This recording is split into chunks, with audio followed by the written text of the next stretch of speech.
家好，歡迎大家收睇嶺大長者學院製作嘅 KOL 新潮流嘅線上課程。呢個課程會1年4堂，等大家學習乜嘢係 KOL， 我哋點樣拍片，了解唔同種類嘅影片同直播。首先睇下我哋嘅課程內容，由第一堂會介紹關鍵意見領袖 KOL 嘅認識，第二堂會介紹拍攝影片嘅種類，第三堂會講解創作影片嘅時候我哋需要乜嘢嘅技能，而第四堂就會探討串流平台係點樣操作同埋點樣修剪同上載影片嘅。第一堂我哋會講解關鍵意見領袖 KOL 嘅認識。其實乜嘢係 KOL 呢？我哋會討論一下 KOL 嘅定義同重要性。咁 KOL 係做啲乜嘢嘅呢？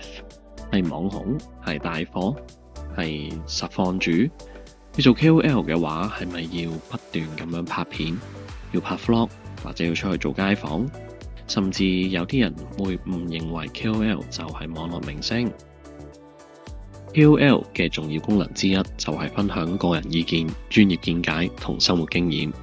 佢哋透過自身嘅影響力，參與唔同層級嘅產品推廣同促銷活動，呢啲都係有助促進消費嘅，從而吸引廣告嘅贊助啦同工作機會。另外，佢哋嘅收入來源亦都包括平台嘅回饋。例如 YouTube 或者係 IG 等等嘅社交平台，會根據佢哋內容嘅流量同觀看次數提供報酬。除此之外，來自支持者嘅課金啦、訂閱啦同打賞等等，都係佢哋重要嘅收入渠道之一嚟㗎。今堂我哋探討咗 KOL 做啲乜嘢，亦都探討咗 KOL 喺社會入面嘅角色同影響。下一堂將會介紹拍攝影片嘅種類。我哋下堂見。